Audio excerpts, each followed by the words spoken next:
The dim glow of paper lanterns hung like suspended fireflies over the private dining room of Sakura no Hana, a discreet izakaya tucked into the shadowed alleys of Tokyo's Ginza district.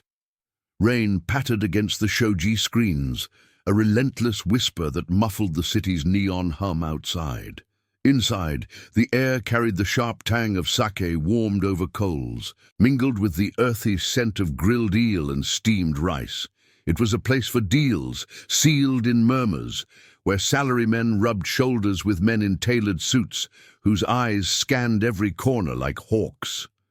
Hana Kim, the waitress with the quiet poise of someone who'd learned to blend into the background, moved between tables with practiced grace. Her black uniform, simple kimono-style blouse and skirt swished softly, her dark hair pinned back in a neat bun that hid the faint scar from a childhood fall in Busan. Hana had worked here for 3 years, ever since crossing the sea from Korea on a student visa that had long expired. The job paid enough to keep her afloat in a city that devoured the unwary, and the owner, an old man with a limp from the war, never asked questions about her papers. Tonight, the room buzzed with a rare tension.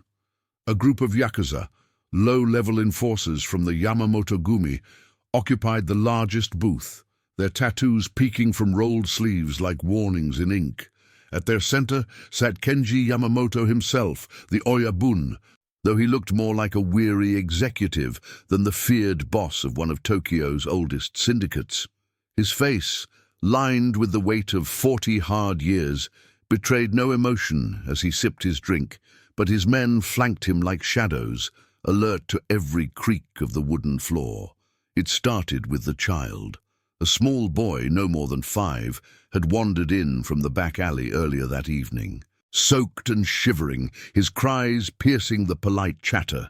The owner had shooed him toward the kitchen, but Hana, spotting the fear in his wide eyes, knelt down instead. "Hey, little one," she murmured in Korean, her voice a soft thread in the storm. The boy clutched a frayed toy truck, his cheeks streaked with rain and tears. He wasn't Japanese. That much was clear from his features, perhaps a half-blood like her, caught in the wrong place. The yakuza had noticed him too, their conversation halting as one enforcer rose, hand drifting toward his jacket. Hana didn't think twice. She scooped the boy into her arms, his small body trembling against her chest, and carried him to a quiet corner booth. The enforcers watched, but Yamamoto raised a hand, subtle, commanding, and they subsided. As she rocked the child, humming to calm him, the words of an old lullaby slipped out unbidden. It was one her mother had sung in their cramped Busan apartment, a melody from the mountains, simple and haunting, "Twinkle, twinkle, little star, in the night sky so far." But in Korean, the syllables flowed like a gentle river. "Byol, byol, byol, odum odul." The boy's eyelids drooped, his sobs fading into hiccups. Across the room, Kenji Yamamoto froze. His glass halted midway to his lips, sake spilling unnoticed onto the lacquered table. The lullaby wrapped around him like a ghost's embrace, pulling at memories he'd buried deep. His wife, Sujin, the name he'd whispered in their private moments, had sung that very song to their daughter every night before she vanished. Sujin, with her Korean roots hidden from the clan, her voice a secret bridge between worlds. She'd been taken 5 years ago, a rival faction's hit, disguised as a car accident on a rain-slicked highway.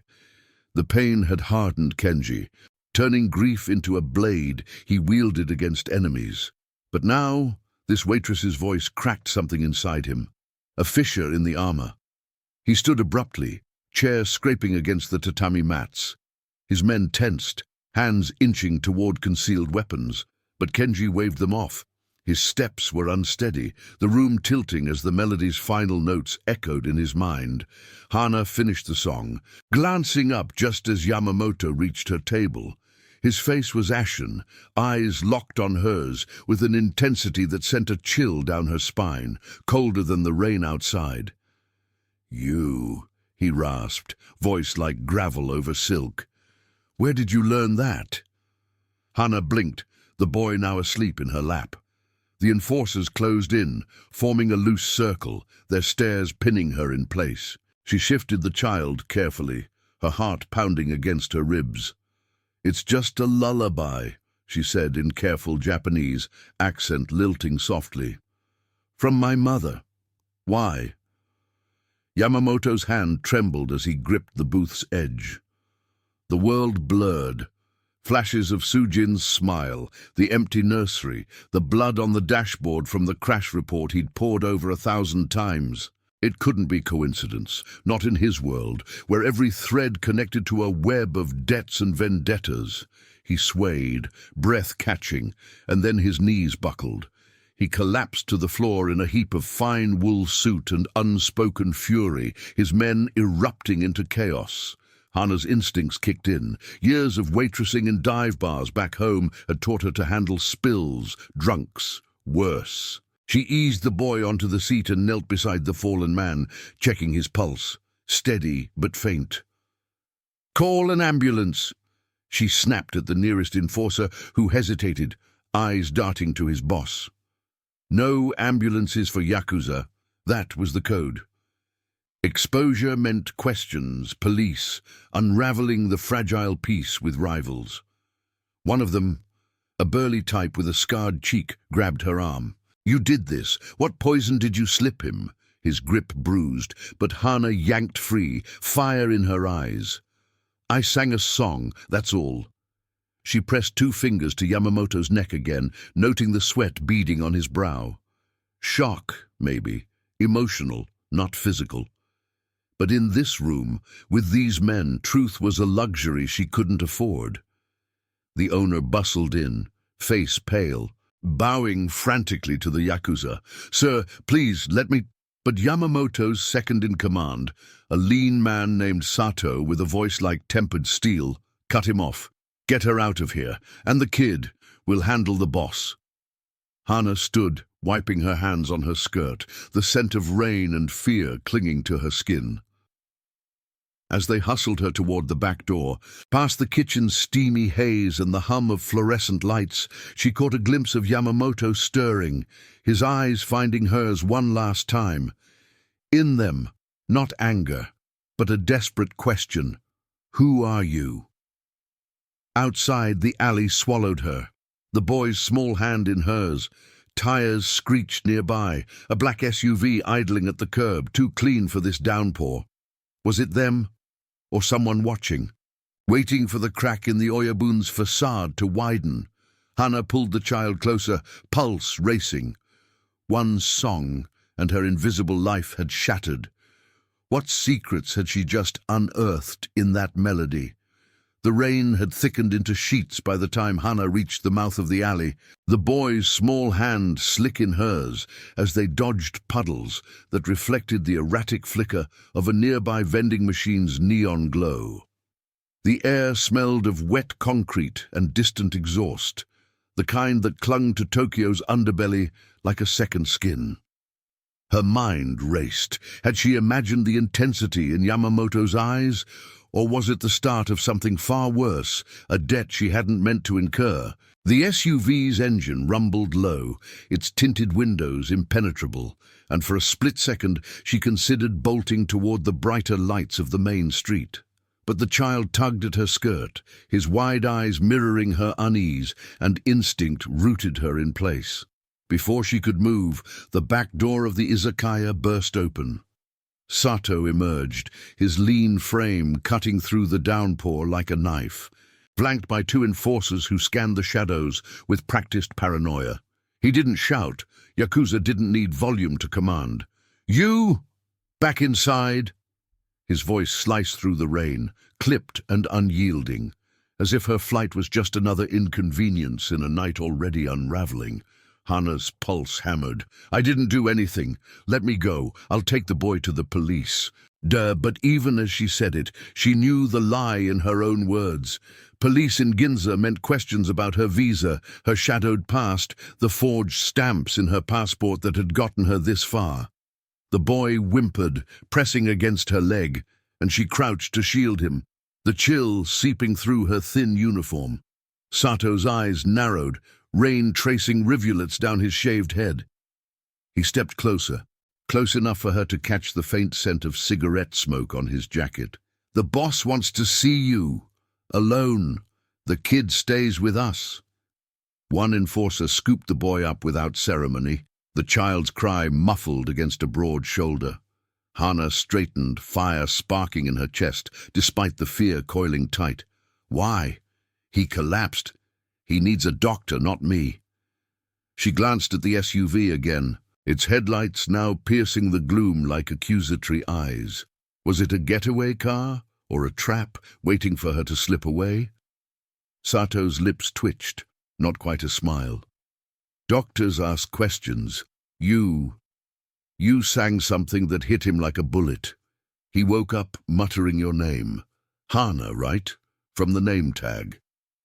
He nodded toward the alley's end, where another vehicle idled. A sleek black sedan with plates that looked too official for this hour. "Get in, or we make this less polite." Curiosity warred with caution, but the weight of those eyes, the enforcers, the unseen watchers in the SUV, pinned her. Gratitude flickered too. She'd saved the child from whatever alley peril had driven him inside, and now Yamamoto's collapse felt like an echo of that mercy turned back on her. Moral duty or foolishness? She slid into the sedan's back seat, the leather cool and supple against her damp clothes, the door clicking shut with finality. The driver, a silent man with a dragon tattoo curling up his neck, pulled away smoothly, weaving through Ginza's labyrinth of one-ways and red lights. The drive blurred into a tense silence, broken only by the rhythmic swish of wipers and the low crackle of a radio under the dash. Hana pressed her forehead to the window, watching the city smear past. Salarymen huddled under umbrellas, the glow of ramen shops, the occasional patrol car that made Sato shift in the passenger seat. Her thoughts tangled. The lullaby was harmless, a scrap from her childhood in Busan, sung to soothe nightmares after her father's gambling debts had left them scraping by. But to Yamamoto, it was a key unlocking grief. Who was the boy? Not his, surely, with those mixed features. But the resemblance and vulnerability gnawed at her.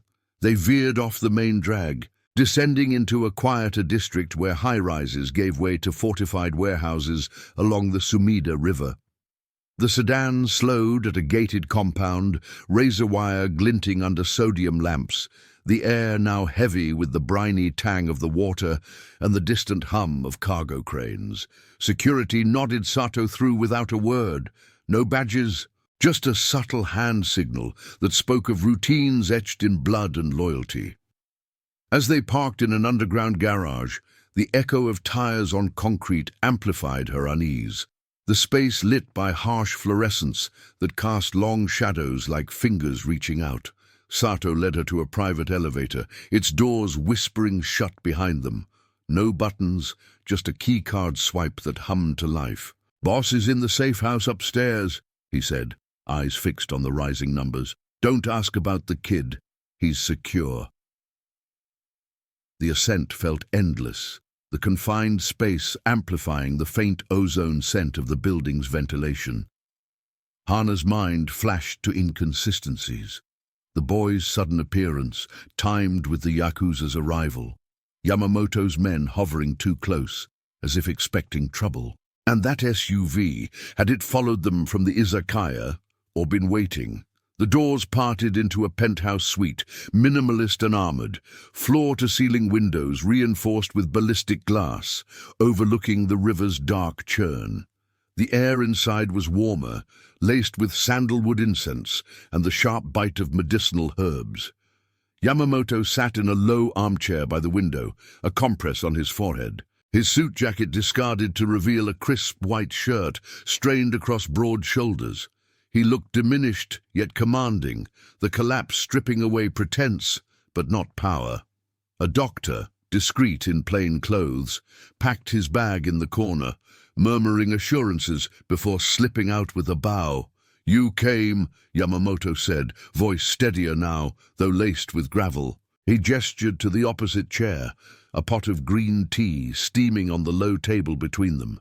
No guards in sight, but Hana felt their presence in the walls themselves, cameras in the ceiling vents, the soft whir of a hidden system. I was brought, she corrected, perching on the edge of the seat, hands clasped to hide their tremble. The river's murmur filtered through, a counterpoint to the tension coiling in her gut. What happened to you? And the boy, he's safe. Yamamoto's gaze sharpened, probing. The boy, found. Not mine, but close enough to matter. Strays like him draw eyes we don't want. He poured tea with deliberate slowness, the steam curling like secrets. That song. Where from? Korea. My mother sang it. Why does it matter? But even as she spoke, a clue surfaced in his hesitation, the way his fingers tightened on the cup, betraying a coded gesture she'd seen in the izakaya, a subtle tap against the porcelain. Twice, then pause. A signal. To whom? He leaned forward, the lines around his eyes deepening. It mattered to my wife. She was Korean like you, hidden from the clan, that lullaby. It was hers, every night. His voice cracked just once, before Steele returned. You're no ordinary waitress. Who sent you? Hana's breath caught. Sent? The accusation hung, laced with the paranoia of a man who'd lost everything to betrayal. Outside, thunder rumbled over the river, and in the distance headlights swept the water's edge. Another car, circling too slowly to be coincidence. Surveillance. Or something closing in. She opened her mouth to deny it, but the words stuck. What if the boy was bait, the song a thread pulling her into a web of old vendettas? And why did Yamamoto's eyes hold not just suspicion, but a flicker of desperate hope? As the storm broke fully, rattling the glass, a soft buzz emanated from Sato's pocket downstairs. An intercepted message, perhaps, or a guard's alert. The night was far from over, and the real danger was just beginning to surface. The storm unleashed its fury against the penthouse windows, rain lashing like frantic fingers against the ballistic glass, distorting the Sumida River below into a churning black ribbon. Inside, the air hung heavy with the steam from the tea and the faint acrid tang of the compress Yamamoto had discarded on the table. Hana's fingers tightened around her cup, the porcelain warm but unyielding, mirroring the man across from her. His eyes, dark and unblinking, held her in a gaze that dissected every flicker of her expression. The soft whir of the ventilation system hummed in the background, a constant reminder that nothing here was truly private. No words, no breaths, no secrets. I wasn't sent, Hana said finally, her voice steady despite the knot in her throat. She set the cup down with a deliberate click, meeting his stare. I'm just a waitress. Overstayed my visa, scraping by. The boy wandered in. I sang to calm him. That's it. But even as she spoke, doubt crept in. The boy's features, so eerily reminiscent of the vulnerability she'd glimpsed in Yamamoto's collapse. The enforcer's coded glances back at the izakaya, as if the child's arrival had been anticipated, and that SUV in the alley, its engine idling too patiently, like a predator sizing up prey. Yamamoto leaned back, the leather armchair creaking under his weight, his broad shoulders casting a shadow that swallowed half the table. He rubbed his temple, where a vein pulsed faintly, the only sign of the earlier falter. In my world, coincidences are bullets waiting to fire. My wife, Sujin, sang that lullaby to our daughter. Every night, in this very building before... His voice trailed, the words slicing off like a blade withdrawn. He glanced toward the window, where lightning forked across the sky, illuminating the river's edge. There, the headlights she'd noticed earlier swept closer, a sleek outline materializing through the downpour, a second vehicle circling the compound's perimeter fence. Not a patrol, too deliberate, hugging the shadows where the sodium lamps didn't reach. Hannah followed his gaze, her pulse quickening. "Who's that? Your men?"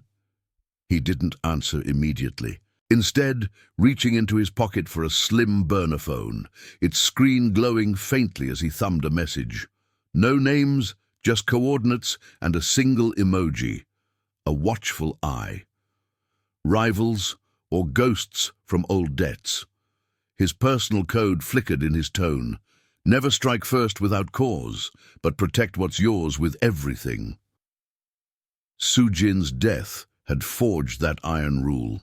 A vow etched in the wreckage of a staged accident, a tampered brake line on a rainy night, pinned on the Inagawa Kai, a faction nursing grudges over territory along the docks.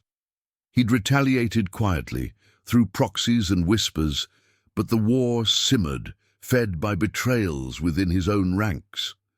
Downstairs, the elevator hummed again, and footsteps echoed up the stairwell. Sato, entering without knocking, his wet shoes leaving prints on the polished hardwood.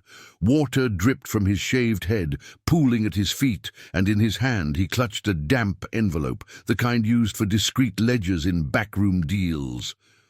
"Boss," he said, voice low and urgent, nodding curtly at Hannah as if she were furniture. "The perimeter alert. That car's got plates from Yokohama, Inagawa plates, scrubbed but not enough. And this." He slid the envelope across the table, its edges frayed from the rain.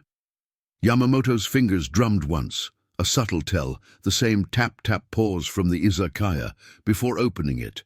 Inside, a single sheet, a grainy photo printout, time-stamped from a security camera at Sakura no Hana. It showed the boy entering the alley behind the izakaya, but not alone.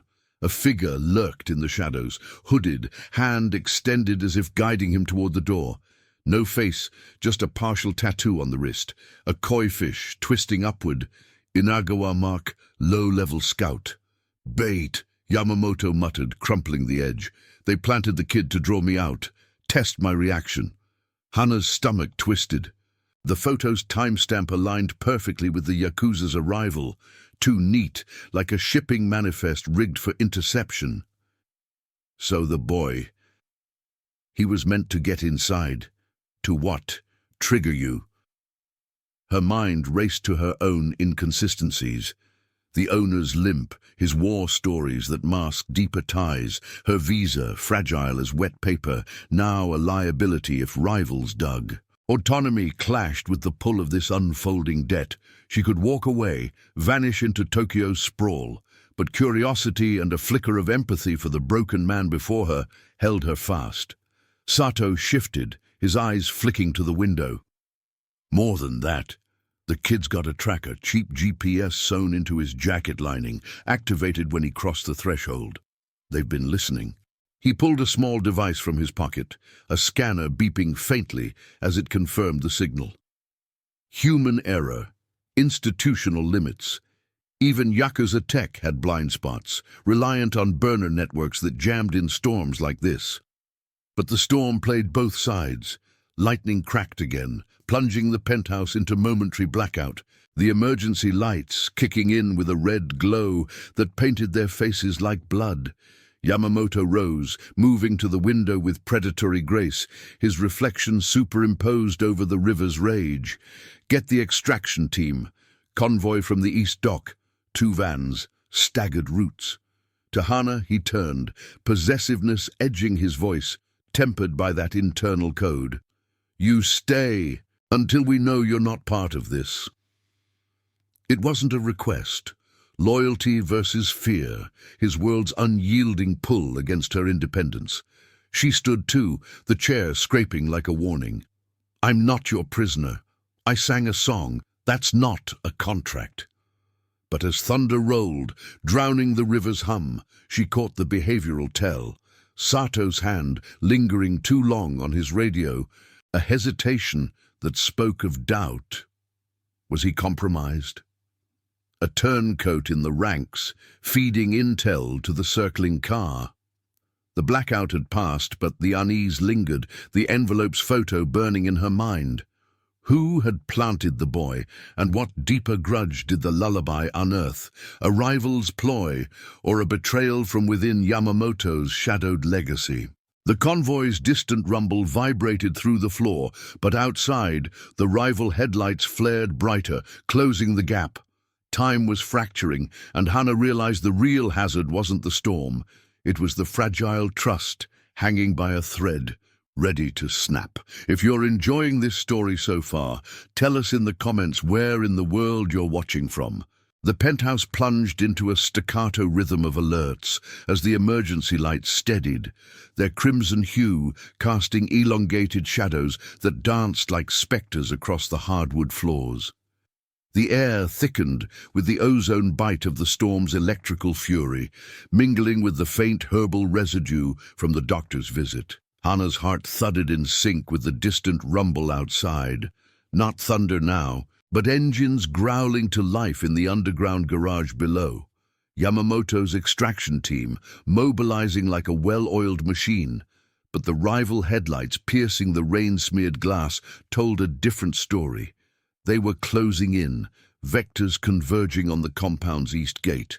Sato barked orders into his radio, the static-laced Japanese clipped and urgent, coordinates snapping out like gunfire. Flank the river road, block any crossover from Yokohama, no engagements unless fired upon. He pocketed the device, his scarred knuckles whitening as he turned to Yamamoto. Boss, the vans are prepped. We move now, or they bottleneck us at the tunnel. Yamamoto nodded once, his jaw set like forged steel, but his eyes flicked to Hana, a possessive glint warring with the calculated restraint of his code. Never harm innocents, protect the vulnerable, even if it meant dragging them into the fray. Sujin's lullaby had unearthed that vow, a legacy of loss that bound him tighter than any syndicate oath. You go with Sato, he said to her, voice low, brooking no argument. The safe house in Shibuya, I'll handle the diversion. Hana's independence flared, hot and unyielding, pushing back against the invisible chains of this night. Diversion? You're baiting them yourself? She stepped closer, the cool draft from the vents raising gooseflesh on her arms, the river's briny whisper seeping through the seals. The envelope's photo lay crumpled on the table, its grainy image a stark clue. The hooded figure's coy tattoo, a rival's mark, guiding the boy like a pawn in a larger game. And the tracker. Sato had neutralized it with a quick slice to the jacket, but the signal's brief pulse could have pinpointed their location, turning the penthouse from sanctuary to snare. I'm no pawn in your war, she pressed, her accent sharpening with frustration. Loyalty to a stranger clashed with the fear gnawing at her gut, her own secrets, the expired visa that could land her in a detention cell if this spilled into the light. But curiosity rooted her, the boy's wide eyes in the izakaya, Yamamoto's collapse like a man unmoored by ghosts. What if the lullaby wasn't coincidence, but a thread to something buried in her past? Her mother's songs, hummed in Busan amid whispers of debts to shadowy lenders, Korean ties that crossed borders like smuggling routes. Yamamoto's hand shot out, gripping her wrist, not bruising but firm, his thumb pressing a steady pulse against her skin. The contact sent a jolt through her, electric as the storm, his warmth cutting the chill. You sang her song. That makes you part of it now. Stay, or run, but running draws fire. His gaze held hers, a push-pull of command and vulnerability, the powerful figure yielding just enough to reveal the man beneath, a father haunted by an empty nursery, rivals circling like sharks scenting blood. Before she could retort, the room's intercom crackled, a guard's voice taut with alarm. Perimeter breach, east fence down, wire cutters, no explosives. 2 hostiles on foot heading for the garage. The words hung, amplifying the hum of generators kicking in below, the metallic tang of adrenaline sharpening the air. Sato moved like liquid shadow, drawing a compact pistol from his shoulder holster, its suppressor glinting dully. "Boss, go!" Yamamoto cut him off, releasing Hana's wrist with a final squeeze, his code snapping into place. "Lead from the front. Shield the flanks." He strode to a concealed panel by the window, punching in an access code, 4 digits, paused, then 2 more, that unlocked a wall safe. Inside, not cash or ledgers, but a encrypted tablet, its screen blooming with a live feed. Grainy CCTV from the docks, showing the rival car idling, its occupants blurred but purposeful. A shipping manifest overlay flickered, crates logged for electronics from Yokohama, but flagged with discrepancies, weights off by kilos, routes looping through Inagawa territory. Subtle tells of arms smuggling, the kind that funded turf wars. Hana's mind raced, piecing the investigative thread, the boy's arrival as bait, the tracker's activation tying back to the izakaya's backdoor camera, perhaps hacked, feeding real time to rivals. Human error in guard rotations, a blind spot exploited. "That manifest," she said, nodding at the tablet as Yamamoto pocketed it. "It's how they're tracking shipments. Your shipments?" His lips thinned, a rare admission. "Old grudge. Inagawa thinks I encroached on their river runs after Sujin's accident. They hit her car to send a message. I hit back through the ports." The confession carried weight, his past loss shaping every choice, restraint fraying under pressure. But trust versus suspicion lingered. Was Sato's radio hesitation a tell of betrayal or just storm static? Alarms wailed now, piercing the thunder, as Sato grabbed her arm, gentler than before but insistent. "Elevator to garage. Vans are armored. Bulletproof glass. Run flats." They descended in a blur, the cage rattling with the building's vibrations, the scent of oil and rain rising to meet them. The garage was chaos incarnate, enforcers barking into burners, engines revving like caged beasts, the acrid bite of exhaust mingling with wet asphalt. The boy was there, bundled in a spare jacket, eyes wide but silent under a guard's watch. He reached for Hana as she approached, his small fingers clutching hers, a found family forming in the crossfire. They piled into the lead van, Sato at the wheel, Hana and the boy in the back with 2 more men, their radios crackling with updates. "Convoy splitting, East Tunnel or River Bridge?" one asked, but Yamamoto's voice cut through from the trailing vehicle. "Tunnel. Force the choke point." The gates groaned open, tires screeching as they surged into the storm-lashed night. Sodium lights blurred into streaks on wet pavement, the Sumida's dark expanse flashing by on the left. Hana peered through the tinted rear window, spotting the rival car peeling from the shadows, a black sedan, unremarkable but for its aggressive weave through traffic.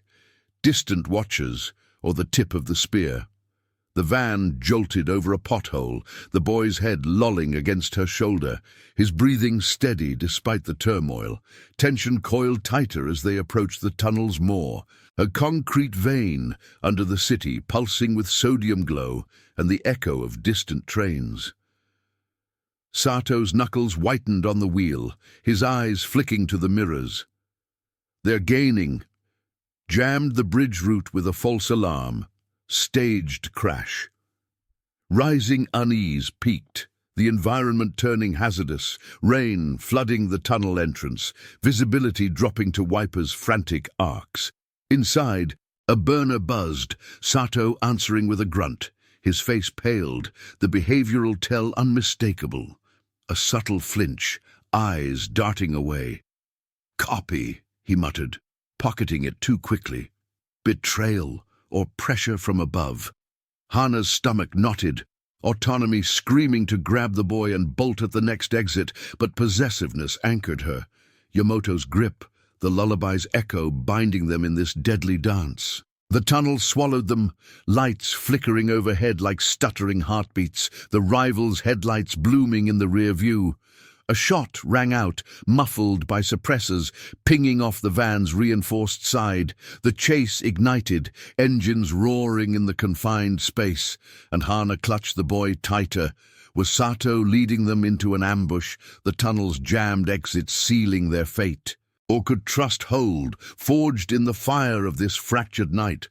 As the first barrier loomed, a construction grate half-lowered, deliberate sabotage, the van swerved, tires screaming.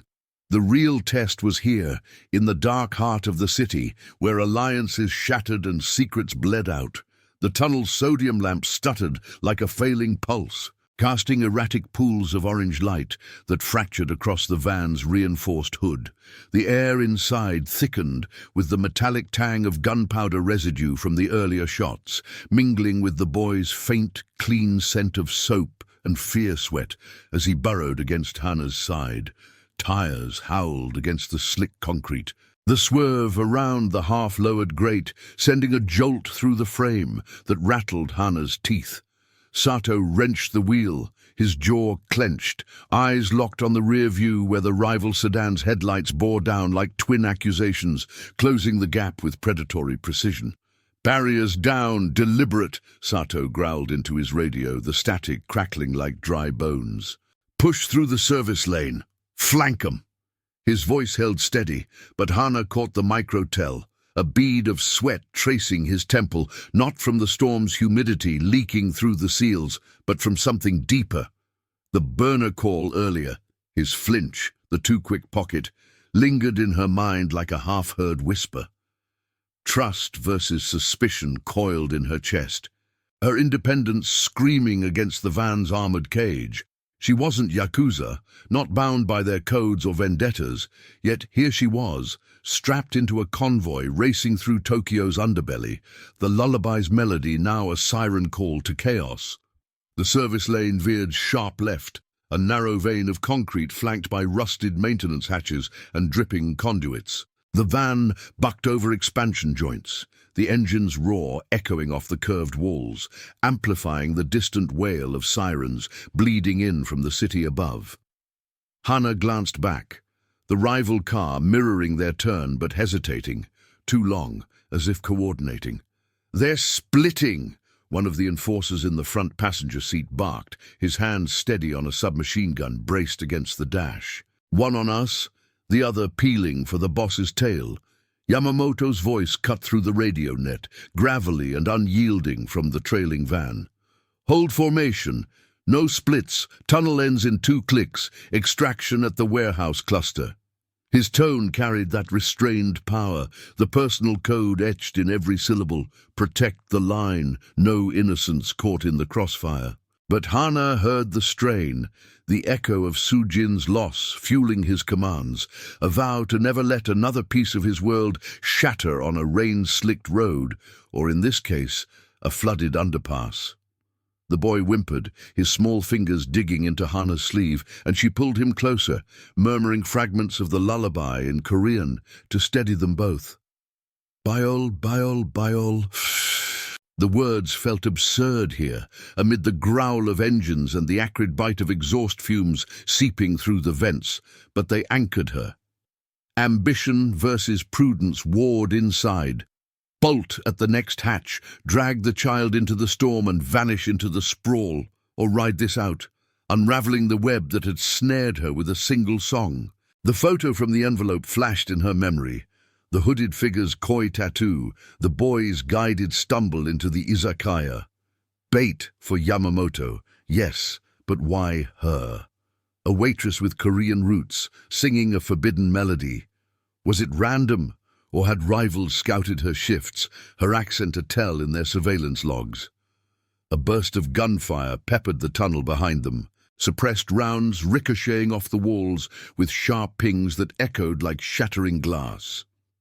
The van lurched as Sato floored it, weaving past a cluster of orange cones. Staged, Hana realized, toppled just enough to narrow the lane without fully blocking it. Human error or institutional sabotage, guard rotations skimped on budget, cameras jammed by the storm's electromagnetic interference, leaving blind spots for Inagawa scouts to exploit. The rival sedan surged closer, its grille a looming shadow in the mirrors, and Sato muttered a curse, slamming a fist on the dash. Fuel lines hit, minor, but pressures dropping. Hana's pulse spiked, the environment turning lethal, water pooled ankle-deep in the tunnel's dips, hydroplaning the tires, while overhead conduits groaned under the downpour's weight, threatening collapse. She leaned forward, gripping the seat back. "Pull over, let me drive, you're compromised." The accusation hung, born of that earlier hesitation, the radio's static masking what? A tip-off to the rivals, feeding their pursuit. Sato's eyes met hers in the mirror, hard and unreadable. Before flicking away, a behavioral tell that twisted her gut. "Watch the kid, Waitress, this ain't your lane." But doubt flickered, his grip on the wheel tightened, knuckles paling further. The enforcer beside him shifted uneasily, radio buzzing with fragmented updates. "Boss's van pinned, false alarm at the bridge diverted our backup. Inagawa's got insiders." The word insiders landed like a gut punch, amplifying the push-pull of loyalties. Yamamoto's code, vows kept under pressure, power reigned by grief, now tested by betrayal from within. Sujin's death, pinned on tampered brakes, echoed here. A turncoat in the ranks, perhaps Sato himself, unraveling the syndicate from the core. Hana's ethics clashed against the tide. She owed nothing to this world, yet the boy's trust, Yamamoto's desperate gaze in the penthouse, pulled her deeper. Possession versus autonomy.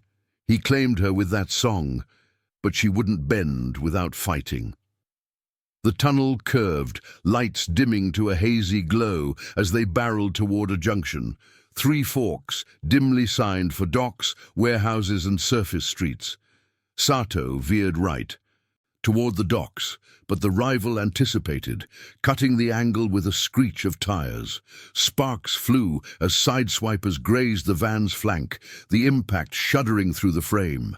The boy cried out, and Hana shielded him, her free hand fumbling for the door handle, locked, child-proofed against more than just escapes. "Radio Yamamoto. Tell him Sato's leading us into a box," she hissed to the enforcer, who hesitated, eyes darting between her and the driver. The man nodded once, thumbing his device, but static swallowed his words. Outside, the rival's passenger window rolled down, a muzzle flash blooming in the gloom. Another volley, this one shattering the rear glass in a web of cracks, safety film holding, but raining shards like brittle rain. Sato swerved hard, clipping a support beam that groaned in protest, chunks of concrete pattering the roof. "Warehouse straight, backups rerouting," he snapped, but his voice cracked, the lie thin as the storm-fogged air. Hana's mind raced to clues. The tracker's signal neutralized too late, the manifest discrepancies pointing to leaked shipping routes. If Sato was the leak, this junction was the kill zone. Exits jammed, rivals waiting in the shadows of the dock's cranes. The van burst from the tunnel into the open air of the riverside industrial sprawl, rain sheeting across vast warehouses, hulking like silent giants under floodlights. The Sumida churned nearby, its briny reek invading through the cracked rear, mixed with the oily hum of idling generators. But the rival sedan matched them, headlights flaring, and ahead taillights winked from a blocked access road. More Inagawa vehicles, boxing the convoy. Engines revved in the distance, Yamamoto's trailing van catching up, but too far, the storm's flooded streets, slowing the pursuit. Hana's breath caught as Sato slowed, the van fishtailing on the slick asphalt. Was this the endgame? The sacrifice to settle old scores? Or could she spot the out, a side gate unguarded in the chaos? The boy's hand tightened in hers, a fragile anchor, as gunfire stitched the night once more. Betrayal's blade hovered, and the true cost of the lullaby's echo was about to carve deep. Who would break first, Sato's facade or the fragile bonds forming in the crossfire? The warehouse district sprawled like a labyrinth of steel and shadow along the Sumida's rain-lashed banks, its vast silhouettes pierced by the erratic sweep of security floods that cut through the downpour like searchlights in a noir film. The air reeked of rusting metal, diesel fumes, and the river's muddy undercurrent, amplified by the storm's relentless assault. Waves slapping against concrete pilings, thunder rumbling like suppressed artillery. Hannah's van skidded to a halt behind a stack of shipping containers, their graffiti-scarred sides dripping rivulets that merged with the pooling water at her feet. The engine ticked down, steam hissing from the undercarriage where the fuel line wept. But the rival sedan's growl echoed closer, tires churning gravel as it rounded the corner, flanked now by two more vehicles, Inagawa reinforcements, their forms materializing from the gloom like predators scenting weakness. Sato killed the lights, plunging them into relative darkness broken only by the van's interior glow and the boy's wide-eyed stare fixed on Hana. "Out! Side door!" "Through the stacks," Sato ordered, his voice a whip crack over the radio's fading static. He popped the side panel, cold rain exploding inward, soaking Hana's uniform to the skin and chilling her bones. The enforcer with the submachine gun covered their exit, barking into his burner. "Boss, we're pinned at the east yard. Rivals boxing the perimeter. 3 cars, armed." Yamamoto's response crackled back, distorted but fierce. "Hold! Convoys breaching from the north. No surrender." Hana scooped the boy into her arms, his slight weight a grounding force amid the chaos, and bolted after Sato into the maze of containers. Footsteps splashed behind, enforcers fanning out, shadows merging with the night, but the rivals' shouts pierced the din. Japanese laced with urgency. "Fan out! The Oyabun strays first!" Gunfire stitched the air, muffled pops ricocheting off metal walls, forcing them to duck low. Hana's mind raced, piecing the thread. The blocked access road wasn't random. It matched the manifest discrepancies Yamamoto had shown, routes looped through Inagawa-controlled yards, insiders tipping the scales. Human limits in the storm, fogged cameras, delayed patrols, had turned the docks into a death trap, the environment's fury masking deliberate sabotage. They wove deeper, the containers forming choke points where echoes amplified every breath, every drip. Sato led with predatory efficiency, but Hana spotted the tell again, his pace faltering at a junction, eyes scanning a rusted access panel too deliberately as if signaling. "This way, maintenance tunnel to the river exit," he said, prying it open with a crowbar from his belt, the hinges screeching like a betrayal unveiled. Inside, the tunnel yawned, narrow and fetid, lit by emergency strips that buzzed faintly, water ankle-deep and swirling with debris. The boy clung tighter, his whimpers lost in the conduit's drip-drip hum, while Hana's independence surged. Why follow this man whose loyalty frayed like wet rope? Yet prudence held her. Alone in this sprawl, with rivals infiltrating, autonomy meant exposure, a lone target in the crosshairs. "You're leading us into a trap," she accused in a harsh whisper as they plunged in, the enforcer trailing with weapon raised. Sato shot her a glare over his shoulder, rain tracing scars on his cheek, but didn't deny it. Silence louder than words. Ambition versus caution clashed in his posture, the push-pull of a second-in-command eyeing the throne. Perhaps the same hand that tampered Sujin's brakes years ago, nursing grudges over lost promotions. Yamamoto's code, restraint born of legacy, vows to shield the innocent, now a vulnerability. His grief-blind trust in lieutenants like Sato, the crack rivals, exploited. The tunnel curved, the air growing thicker with the river's brine and the distant thrum of generators powering the warehouses above. A soft beep echoed from Sato's pocket, another burner, ignored this time, and Hana's suspicion hardened. "Who called you back there?" "The flinch. It's you, feeding them our route." Her words hung, ethics demanding truth amid the fear, loyalty to the fragile bond with Yamamoto and the boy overriding her urge to flee. Sato halted abruptly, the group bunching up in the dim glow, water sloshing around their calves. He turned, face half-shadowed, hand drifting toward his jacket, not for a weapon, but a slim ledger, its pages warped by damp. "Smart, Waitress," he murmured, voice like oiled silk, pulling it free. "But wrong man." He flipped it open under the strip light, revealing columns of handwritten entries, dates, shipments, names, discrete tallies of port bribes and diverted crates. One line circled in red, S handover, Yokohama run, Inagawa cut, his own initials, not betrayal, insurance. Boss's code blinds him.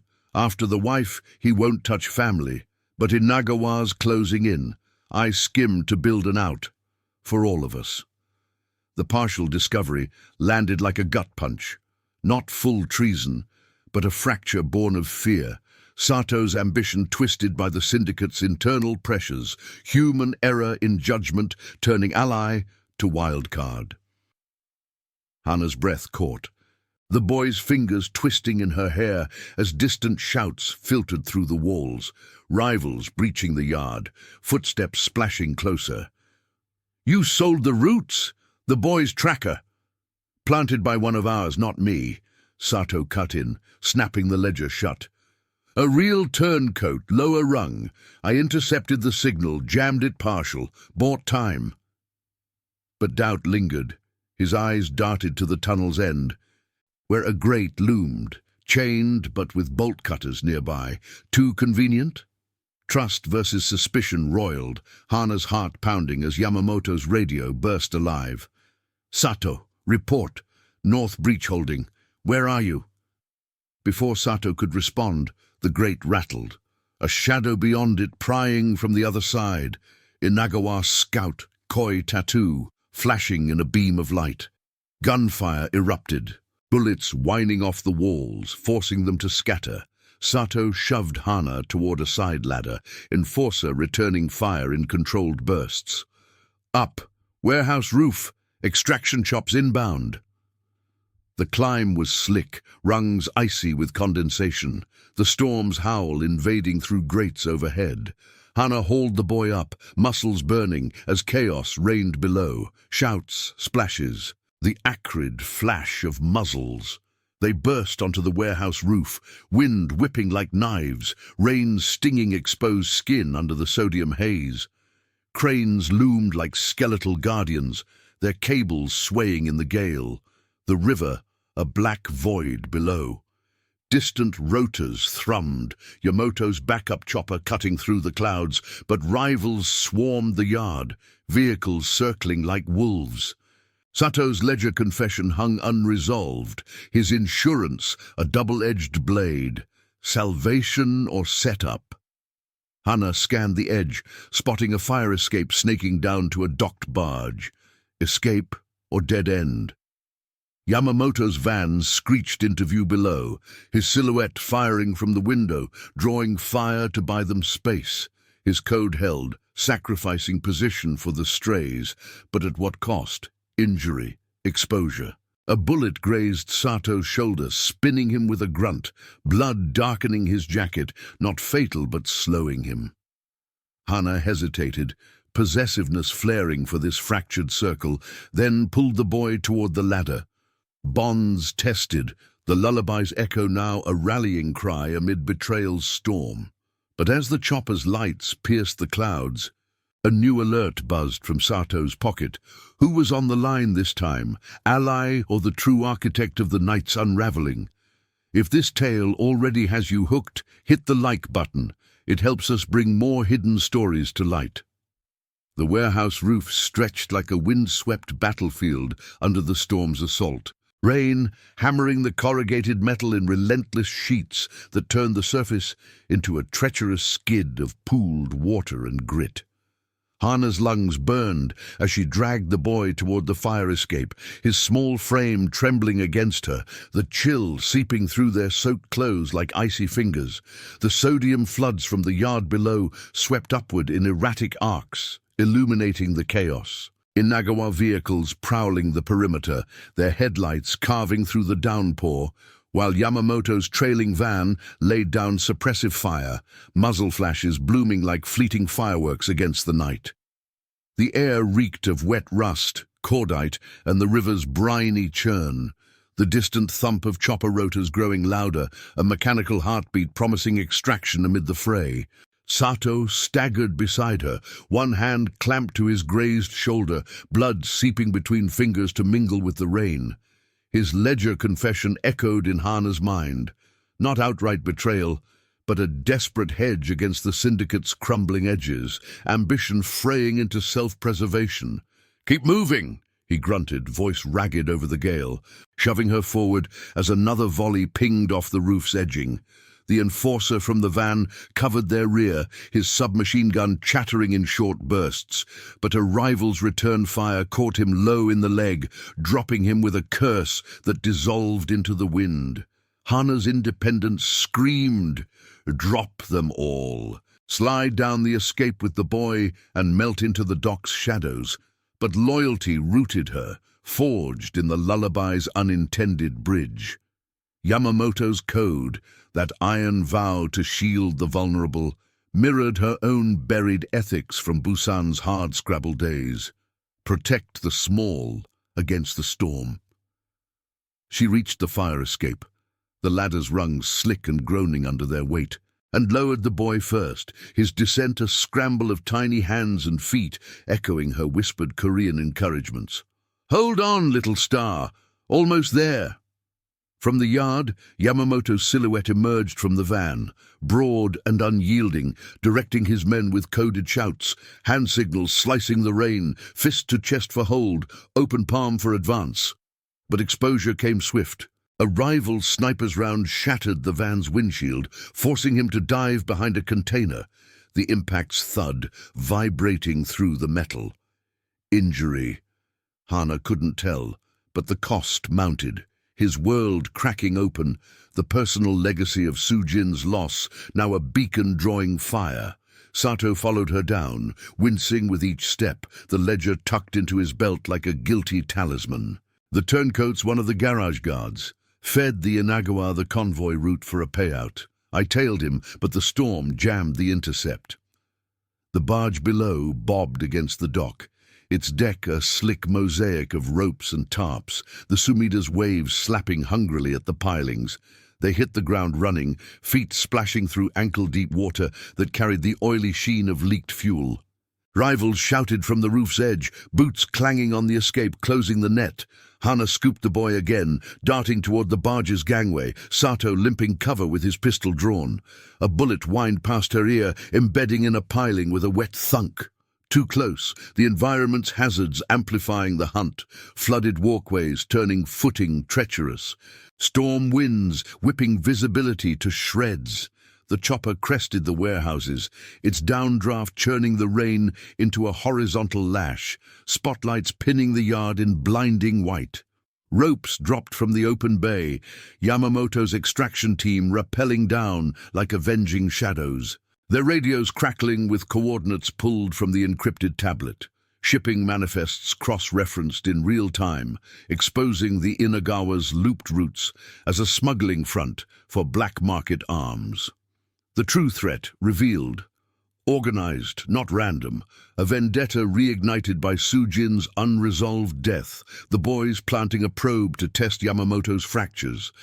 With the Lullaby's echo, an unforeseen spark, igniting the powder keg.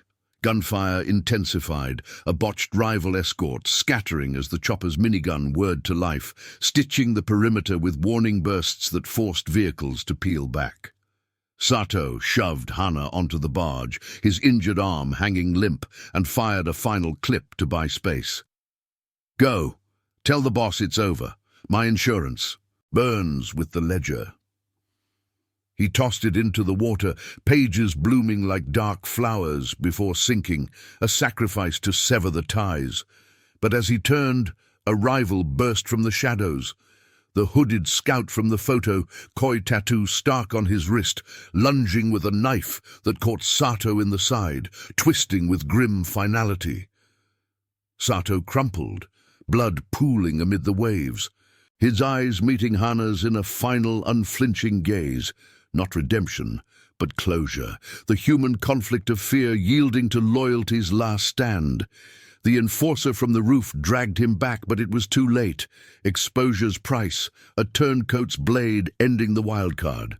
Hana stumbled aboard, the boy safe in her arms, as Yamamoto's team hauled them toward the chopper's ropes. Yamamoto himself appeared, blood streaking his temple from a shallow graze, his grip finding hers mid-climb, a possessive anchor, tempered by gratitude's raw edge. Aboard, the bird lifted, the docks shrinking to a blurred frenzy below, rivals scattering under the storm's veil. In the cabin's dim red glow, amid the hum of rotors and the scent of damp wool and antiseptic, Yamamoto knelt before her, checking the boy's pulse with hands that trembled just once. "You sang a song," he murmured, voice gravel over the turbine's whine. "Brought light to the dark. Stay, not as debt, but choice." The revelation settled. Safety and commitment, his code evolving to include this found family, the lullaby a pledge reborn from grief's ashes. Hana nodded, autonomy bending to trust earned in fire. The boy's hand in hers, a symbol of transformation, loyalty outlasting power's illusions. Weeks later, in a quiet, safe house overlooking calmer waters, the scars faded but memories sharpened. The storm's rage, Sato's fall, the web unraveled through ledgers and tells, material spoils, cleared debts, a new life beyond visas, paled against the treasure, protection woven from peril, a future pledged in whispers of Korean melody. The adventure's echo lingered, proving chosen bonds enduring where empires cracked. Subscribe to our channel for more incredible tales of loyalty, danger, and found family. See you in the next story.